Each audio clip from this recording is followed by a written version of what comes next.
کہہ دو کہ میں کوئی انوکھا پیغمبر نہیں ہوں اور میں نہیں جانتا کہ میرے ساتھ کیا سلوک کیا جائے گا اور تمہارے ساتھ کیا کیا جائے گا۔ میں تو اسی کی پیروی کرتا ہوں جو مجھ پر وحی آتی ہے، اور میرا کام تو علانیہ خبردار کرنا ہے۔ کہو کہ بھلا دیکھو تو اگر یہ قرآن اللہ کی طرف سے ہو اور تم نے اس سے انکار کیا، اور بنی اسرائیل میں سے ایک گواہ اسی طرح کی ایک کتاب کی گواہی دے چکا اور ایمان لے آیا، اور تم نے سرکشی کی، تو تمہارے ظالم ہونے میں کیا شک ہے؟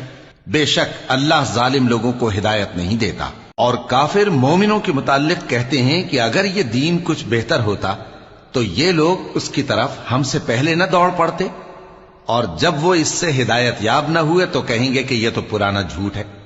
اور اس سے پہلے موسیٰ کی کتاب تھی، لوگوں کے لیے رہنما اور رحمت، اور یہ کتاب عربی زبان میں ہے اس کی تصدیق کرنے والی، تاکہ ظالموں کو خبردار کرے اور نیکوکاروں کو خوشخبری سنائے۔ جن لوگوں نے کہا کہ ہمارا پروردگار اللہ ہے، پھر وہ اس پر قائم رہے تو ان کو نہ کچھ خوف ہوگا اور نہ وہ غمناک ہوں گے۔